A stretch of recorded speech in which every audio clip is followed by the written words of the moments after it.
Hi friends, welcome to my channel. நம்ம இந்த வீடியோல எதை பத்தி பார்க்க போறோம்னா டெய்லி நம்ம லைஃப்ல அதிகமா யூஸ் பண்ற சென்டென்ஸ் மேக் பண்ணி பேசுறது எப்படின்னு தான் நம்ம இந்த வீடியோல பார்க்க போறோம்.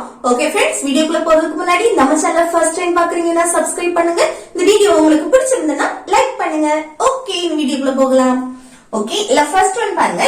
எனக்கு எப்படி தெரியும்? இப்போ வந்து ஒரு விஷயம் நடக்குது. அப்போ ஒருத்தங்க வந்து நம்ம கிட்ட கேக்குறாங்க, இது எப்படி நடந்திருக்கும், இல்லனா இது யார் சொல்லி இருப்பா அப்படின்னு சொல்லுவோம், கேட்போமா? அப்போ நம்ம என்ன சொல்லுவோம்? எனக்கு எப்படி தெரியும், நான் உங்க கூட தானே இருந்தேன் அப்படின்னு சொல்லுவோமா? அப்போ எனக்கு எப்படி தெரியும் அப்படின்னு சொல்லும்போது அது எப்படி சொல்லலாம்? இப்ப பாருங்க, எனக்கு எப்படி தெரியும், தெரியும்னா நோ. ஓகே, இப்படி தெரியும், தெரியாது, இந்த பிடிக்கும், பிடிக்காது, அடுத்து ஒரு பொருள் வேணும், வேண்டாம், இப்படி எல்லாம் நம்ம சொல்லுவோம்ல. இது எல்லாமே நம்ம சிம்பிள் பிரசன்ட் டென்ஸ்ல சொல்லலாம். கொஸ்டின் கேட்கணும்னாலும் சரி, அது சிம்பிள் பிரசன்ட் டென்ஸ்லயே கொஸ்டின் கேட்கலாம். இல்ல நெகட்டிவா பேசணும்னாலும் சிம்பிள் பிரசன்ட் டென்ஸ்லயே கேட்கலாம். அப்போ எனக்கு எப்படி தெரியும் அப்படின்னா இத வந்து சிம்பிள் பிரசன்ட் டென்ஸ்லயே கேட்கலாம். அப்போ சிம்பிள் பிரசன்ட் டென்ஸ் படி நம்ம கொஸ்டின் கேட்கணும்னா அது எப்படி கேட்கணும்? டூ இல்லனா டஸ் யூஸ் பண்ணி கொஸ்டின் கேட்போம் தானே. அப்ப பாருங்க, இதுல வந்து எப்படி WH கொஸ்டின் வந்திருக்கா, அதனால எப்படி ஹவுன்னு போடுறோம். எப்படின்னா ஹவ். அடுத்து என்ன யூஸ் பண்ணணும்? டூ இல்லனா டஸ். WH கொஸ்டின் இல்ல அப்படின்னா இந்த டூ இல்லனா டஸ் யூஸ் பண்ணி தான் சிம்பிள் பிரசன்ட் டென்ஸ்ல கொஸ்டின் கேட்போம். இது WH கொஸ்டின் வந்திருக்கு, அதனால அதை அப்படியே எழுதிட்டு இதுல டூ வருமா டஸ் வருமா? இல்ல பாருங்க, எனக்கு, எனக்குன்னா ஐ. ஓகே, ஐ வந்திருக்கு, சப்ஜெக்ட் ஐ வந்திருக்கனால இங்க என்ன வரும்? டூ தான் வரும். ஓகே, சப்ஜெக்ட் ஐ வந்தா டூ தான் வரும். அப்போ how do I, இங்க என்ன அடுத்த verb. இல்ல verb எது? எப்படி தெரியும், தெரியும் அப்படின்னா no. ஓகே, அப்போ எனக்கு எப்படி தெரியும் அப்படின்னு சொல்லும்போது எப்படி சொல்லலாம்? how do I know. Okay, how do I know. Next பாருங்க, உனக்கு எப்படி தெரியும், இத பத்தி உனக்கு எப்படி தெரியும் அப்படின்னு கேட்போமா? அப்போ உனக்கு எப்படி தெரியும் கேட்கும்போது எப்படி கேட்கலாம்? எப்படி. எப்படின்னா how. அடுத்து சப்ஜெக்ட் என்ன வந்திருக்கு? உனக்கு, உனக்குனா யூ. யூ வந்திருக்கனால இங்க டூ வருமா டஸ் வருமா? டூ தான் வரும். ஓகே, சப்ஜெக்ட் யூ வந்தா இங்க டூ தான் வரும். அடுத்து என்ன? தெரியும், verb.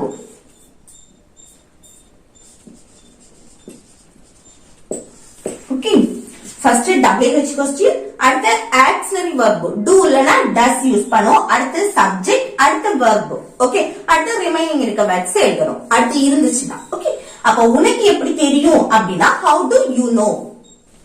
அடுத்து நெக்ஸ்ட் பாருங்க, அவனுக்கு எப்படி தெரியும். நம்ம சொல்லுவோம்ல, இது யார் சொல்லிருப்பா, அவனுக்கு எப்படி தெரியும் அப்படின்னு சொல்லுவோமா? அப்போ அவனுக்கு எப்படி தெரியும்னா எப்படி. எப்படினா how. அடுத்து சப்ஜெக்ட் என்ன வந்திருக்கு? அவனுக்கு. இங்க he வந்திருக்கு சப்ஜெக்ட். அவனுக்குன்னு வந்திருக்கனால இங்க என்ன வரணும்? Auxiliary verb does. Okay, subject he, she, it, singular noun வரும்போது இங்க என்ன வரணும்? does வரணும். அடுத்து என்ன? verb. சப்ஜெக்ட்டுக்கு அடுத்து verb.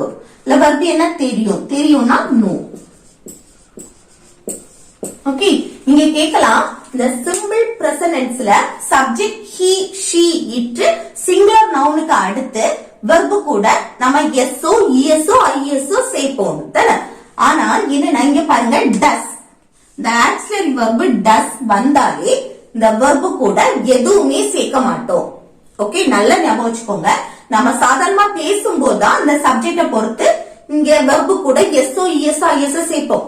ஆனா கொஸ்டின் கேட்கும் போது நம்ம சேர்க்க மாட்டோம். ஏன்னா அதுல வந்து டஸ் வரும். ஆக்ஸிலரி verb டஸ் வந்தாலே இந்த verb கூட எதுவுமே சேர்க்க மாட்டோம். verb அப்படியே எழுதினா போதும். ஓகே, நெக்ஸ்ட் பாருங்க, என்னவும் செய். நம்ம சொல்லுவோம்ல, என்னவும் செய். இத செய்யட்டுமான்னு கேட்டா என்னவும் செய் அப்படின்னு சொல்லுமா? அப்போ என்னவும் செய்னா செய். செய்யறதுக்கு இங்கிலீஷ்ல என்னது? do. என்னவும், என்னவும்னா எனிதிங். ஓகே, என்னவும் செய் அப்படின்னா do anything. ஓகே, நெக்ஸ்ட் பாருங்க, அது ஏன் பிரச்சனை இல்ல. நம்ம சொல்லுவோம்ல, எனக்கு தெரியாது இத பத்தி, அது என்னுடைய பிரச்சனை கிடையாது அப்படின்னு சொல்லுமா? அப்போ அது ஏன் பிரச்சனை இல்ல அப்படின்னு சொல்றதுக்கு எப்படி சொல்லலாம் பாருங்க? அது. ஓகே, எதையும் ஒண்ணா வந்து நம்ம மென்ஷன் பண்றோம். அது. அப்போ சப்ஜெக்ட் என்ன எடுத்துருக்கோம்? அது that அதுனா that ஓகே அப்போ அது ஏன் பிரச்சனை இல்ல thatனாலே நம்ம என்ன அது வந்து ஒண்ணே ஒண்ணுதான் நம்ம மென்ஷன் பண்றதா எடுக்கணும் அப்போ is presentனா is pastனா was யூஸ் பண்ணுவோம் அப்போ அது ஏன் பிரச்சனை இல்ல நம்ம presentல நம்ம சொல்லணும்னா is ஓகே அப்போ that is அடுத்து என்ன வரணும் ஏன் பிரச்சனை இல்லை நெகட்டிவா பேசுறோம் அப்போ ஆக்சிலரி வெர்புக்கு அடுத்து not okay that is not இல்லனா that isn't போடலாம் ஓகே இப்படியும் போடலாம் இல்ல இஸ் நாட்னும் போடலாம் அதுக்கு அடுத்து ஏன் பிரச்சனை அப்போ மை ப்ராப்ளம் ஓகே அப்போ அது ஏன் பிரச்சனை இல்ல அப்படின்னா that is not my problem அடுத்து நெக்ஸ்ட் பாருங்க நான் நேற்று வீட்டில் இல்ல நம்ம சொல்லுவோம்ல நான் வந்து நேற்றுக்கு வீட்டுல இல்ல என் அக்கா வீட்டுக்கு போயிருந்தேன் இல்ல என் மாமா வீட்டுக்கு போயிருந்தேன் அப்படின்னு நம்ம சொல்லுவோமா அப்போ நான் நேற்றுக்கு வீட்டுல இல்ல அப்படின்னு சொல்றதுக்கு எப்படி சொல்லலாம் பாருங்க சப்ஜெக்ட் என்ன நான்னா ஐ அடுத்து இன்னொன்னு பாருங்க நான் நேற்று வீட்டில் இல்ல அப்ப நேற்று நடந்த சம்பவம் அப்போ என்ன சிம்பிள் பாஸ்ட் டென்ஸ் படி எழுதணும் தானே அப்போ பாருங்க ஐ அடுத்து என்ன வரணும் நேற்று வீட்டில் இல்லை இதுல வந்து வெர்பு வந்திருக்கா வெர்பு வரல அப்போ ஒரு இடத்தை மென்ஷன் பண்ணி நான் அங்க இல்ல நான் அங்க இருக்கிறேன் அப்படின்னு சொல்லும் போது நம்ம என்ன சொல்லுவோம் பி வெர்ப் தான் யூஸ் பண்ணுவோம் தானே அப்ப இல்ல பி வெர்ப் என்ன வரும் நேற்றுக்கு நடந்த சம்பவம் அப்ப சப்ஜெக்ட் ஐ வந்தா பிரசன்ட்னா am யூஸ் பண்ணுவோம் பாஸ்ட்னா was யூஸ் பண்ணுவோம் ஓகே ஐக்கு என்னது பிரசன்ட்னா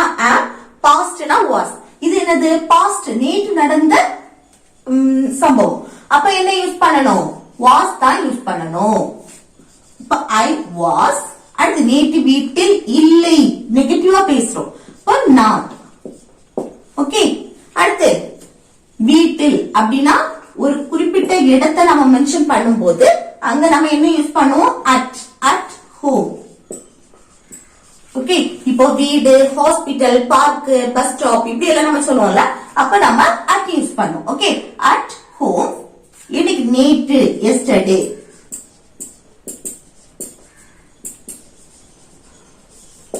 ஓகே அப்போ I was not at home yesterday அப்படின்னா நான் நேற்று வீட்டில் இல்லை நெக்ஸ்ட் பாருங்க நான் சொல்றேன் நம்ம சொல்லுவோம்ல இதை யாராவது சொல்லுங்க அப்படின்னு சொல்லும்போது நான் சொல்றேன் அப்படின்னு சொல்லுவோமா அப்ப அதை எப்படி சொல்லலாம் நான் சப்ஜெக்ட் ஐ நான் சொல்றேன் இது வந்து சிம்பிள் பிரசன்ட்ல நம்ம சொல்றோம் இப்போ அப்போ சொல்றதுக்கு இங்கிலீஷ்ல என்னது சே ஃபர்ஸ்ட் சப்ஜெக்ட் அடுத்து வெர்ப் ஓகே ஐ சே நான் சொல்றேன் நெக்ஸ்ட் பாருங்க இன்னும் நேரம் இருக்கிறது நம்ம சொல்லுவோம்ல இன்னும் நேரம் இருக்கு கொஞ்ச நேரம் கூட இருந்துட்டு போ அப்படின்னு சொல்லுமா அப்போ இன்னும் நேரம் இருக்கு அப்படின்னு சொல்லும் போது எப்படி சொல்லலாம் பாருங்க இதுல வந்து இன்னும் நேரம் இருக்கு இப்படி சொல்லும் போது அதுல வந்து சப்ஜெக்டே வரல அப்போ நம்ம இதுக்கு வந்து என்னன்னா டம்மி சப்ஜெக்ட் எடுக்கணும் இப்போ இன்னும் நேரம் இருக்கிறது அந்த இருக்கிறது அப்படின்னு வந்தாலே அப்போ நம்ம டம்மி சப்ஜெக்ட் யூஸ் பண்ணுவோம் டம்மி சப்ஜெக்ட் என்ன there is இல்லனா there was pastனா there was presentனா there is okay அப்போ there is அடுத்து என்ன இன்னும் நேரம் இருக்கிறது அப்ப இன்னும்னா still நேரம் time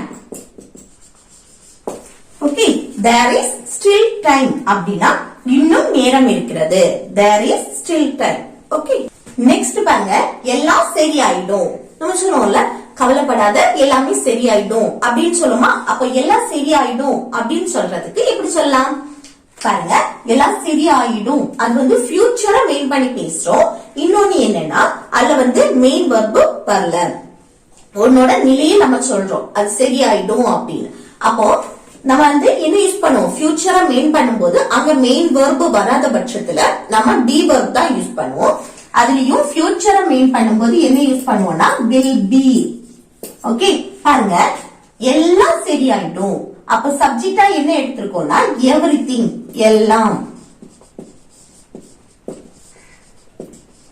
ஓகே everything அடுத்து will be னா ஃபியூச்சரை மெயின் பண்ணி பேசுறோம் ஓகே சப்ஜெக்ட் அடுத்து நம்ம வந்து என்ன யூஸ் பண்றோம் ஆக்சிலரி வெர்ப் will be அடுத்து சரியாயிடும் all right. Okay, அப்ப எல்லாம் சரியாயிடும் அப்படின்னு சொல்றதுக்கு everything will be all right. Next பாருங்க, நான் தெரியாமல் இதை செய்தேன். நம்ம சொல்லுவோம்ல, நான் வந்து தெரியாம இதை செய்துட்டேன் அப்படின்னு சொல்லுமா. அப்போ நான் தெரியாம இதை செய்துட்டேன் அப்படின்னு சொல்றதுக்கு எப்படி சொல்லலாம் பாருங்க, செய்தேன், தெரியாமல் செய்துட்டேன். அப்ப இது என்னது, பாஸ்ட், முடிஞ்சு போன விஷயம். அப்ப சிம்பிள் பாஸ்ட் டென்ஸ் படி எப்படி எழுதணும், ஃபர்ஸ்ட் சப்ஜெக்ட் நான், நான்னா ஐ, அடுத்து என்ன வரணும், verb வரணும். நான் தெரியாமல் இதை செய்தேன். செய்வதுக்கு இங்கிலீஷ்ல என்னது, do. அதோட பாஸ்ட் ஃபார்ம் did. இந்த didங்கிறது ஆக்சிலரி verb அப்படின்னு நினைக்க கூடாது. இது வந்து இப்போ மெயின் வெர்பா வருது. நான் தெரியாமல் இதை செய்தேன். அப்போ செய்வதுக்கு இங்கிலீஷ்ல do, அதோட பாஸ்ட் ஃபார்ம் did. இது பாஸ்ட் பார்ட்டிசிபிள்னா done. ஓகே, அப்போ இது வந்து V2 ஃபார்ம். ஓகே, இத வந்து மெயின் வெர்பா தான் எடுத்திருக்கோம். அப்போ நான் செய்தேன் அப்படின்னா I did. இதை, இதைனா this. அடுத்து தெரியாமல், தெரியாமல்னா unknowingly.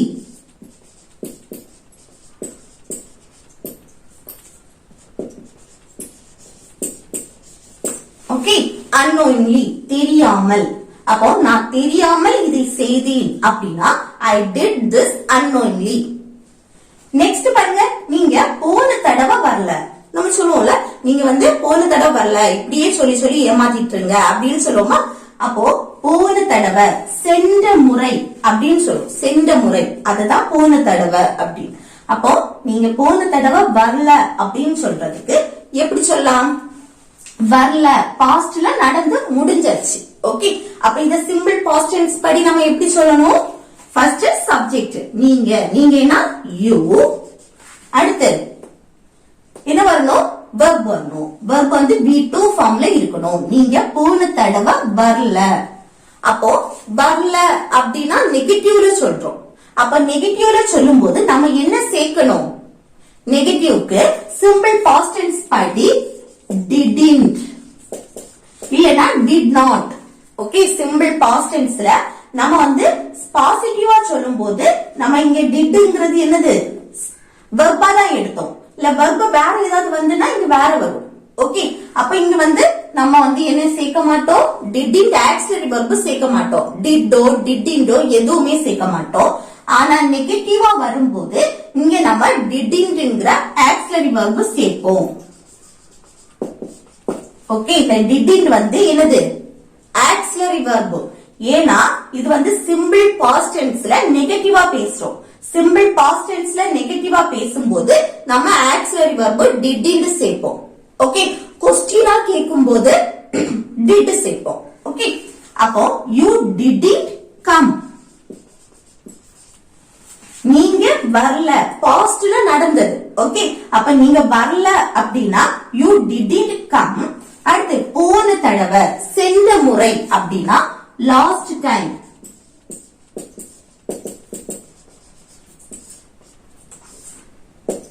ஓகே, லாஸ்ட் டைம் அப்படின்னா போன தடவை, சென்ற முறை அப்படின்னு சொல்லுவோம்ல அது.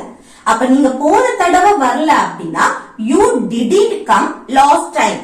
ஓகே, இந்த didn'tங்கிறது என்னது, ஆக்சிலரி வெர்பா யூஸ் பண்ணிருக்கோம். இங்க didங்கிறது என்னது, மெயின் வெர்பா யூஸ் பண்ணிருக்கோம். ஓகே, அடுத்து நெக்ஸ்ட் பாருங்க, அடிக்கடி வெளியே போகாத. நம்ம சொல்லுவோம்ல, அடிக்கடி வெளியே போயிட்டு இருக்காத அப்படின்னு சொல்லுவோமா. அப்ப அதை எப்படி சொல்லலாம் பாருங்க, அடிக்கடி வெளியே போகாதே, நெகட்டிவா பேசுறோம். இங்க வந்து என்னது, சப்ஜெக்ட் வரல.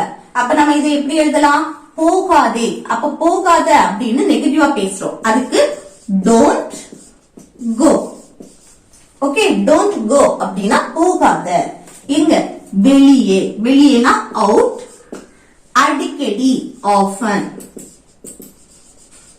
Okay, don't go out often அப்படின்னா அடிக்கடி வெளியே போகாத, don't go out often. Next பாருங்க, இப்போ இல்ல. இப்ப வந்து யாராவது நம்ம கிட்ட ஏதாவது கேட்கும் போது நம்ம என்ன சொல்லுவோம், இப்போ என்கிட்ட சுத்தமா இல்ல. ஏதாவது காசு கேட்டாங்கன்னா நம்ம என்ன சொல்லுவோம், இப்ப என்கிட்ட சுத்தமா இல்ல அப்படின்னு சொல்லுவோமா. இப்படி ஏதாவது கேட்கும் போது இப்போ நம்ம கிட்ட இல்ல அப்படின்னு சொல்றது, இப்போ இல்ல அப்படின்னு சொல்லணும்னா எப்படி சொல்லலாம். அப்ப இப்போ இல்லை, இல்லைன்னா not now. Okay, not now. நவுனா இப்போ. ஓகே, இப்போ இல்ல அப்படின்னா not now. நெக்ஸ்ட் பாருங்க, இது நல்லதல்ல. நம்ம சொல்லுவோம்ல, இது நல்லதில்ல, இப்படி பண்ணாத அப்படின்னு சொல்லுவோமா. அப்ப இது நல்லதில்ல அப்படின்னு சொல்றதுக்கு எப்படி சொல்லலாம்? இது சப்ஜெக்டா என்ன எடுத்துக்கோ, இது. இதுனா this. ஓகே, this வந்தாலே என்னது? ஒண்ணே ஒண்ணுதான் நம்ம மென்ஷன் பண்றதா அர்த்தம். சோ பிரசன்ட்னா is வரும், பாஸ்ட்னா was வரும். Okay, this is. அடுத்து நல்லதல்ல, அப்ப நெகட்டிவா பேசுறோம். நல்லதல்ல, not good. This is not good அப்படின்னா இது நல்லதல்ல. நெக்ஸ்ட் பாருங்க, மறுபடியும் அந்த கேக்க வாங்காத. மறுபடியும் அந்த கேக்க வாங்காத, அந்த கேக் சாப்பிடுறதுக்கு நல்லா இல்ல அப்படின்னு சொல்லுமா. அப்ப மறுபடியும் அந்த கேக்க வாங்காத, அது எப்படி சொல்லலாம்? மறுபடியும் அந்த கேக்கை வாங்காதே. இதுல சப்ஜெக்ட் கிடையாது. சோ நம்ம இத நெகட்டிவா பேசும்போது வாங்காதே அப்படின்னா எப்படி? Don't by. அடுத்து அந்த கேக்கை, அந்த அப்படின்னா தட் கேக். தட் கேக் அப்படின்னா அந்த கேக்கை. மறுபடியும் அகைன். ஓகே, அப்போ மறுபடியும் அந்த கேக்க வாங்காதே அப்படின்னா don't by that cake again. Don't by that cake again. Okay, next பாருங்க, மறுபடியும் அதை சாப்பிடாத. ஏதாவது ஒண்ணு சாப்பிடுவோம், அது உடம்புக்கு நல்லது இல்ல. அப்ப நம்ம என்ன சொல்லுவோம்? மறுபடியும் இதை சாப்பிடாத, இதை சாப்பிடக்கூடாது அப்படின்னு சொல்லுவோமா. அப்போ மறுபடியும் அதை சாப்பிடாதே அப்படின்னு சொல்றதுக்கு எப்படி சொல்லலாம்? அது எப்படி சொல்லலாம்னு கமெண்ட் பாக்ஸ்ல கமெண்ட் பண்ணுங்க. ஓகே ஃப்ரெண்ட்ஸ், இந்த வீடியோ உங்களுக்கு யூஸ்ஃபுல்லா இருக்கும்னு நினைக்கிறேன். யூஸ்ஃபுல்லா இருந்துச்சுன்னா இந்த வீடியோக்கு லைக் பண்ணுங்க, உங்க ஃப்ரெண்ட்ஸுக்கு ஷேர் பண்ணுங்க. Okay, thank you.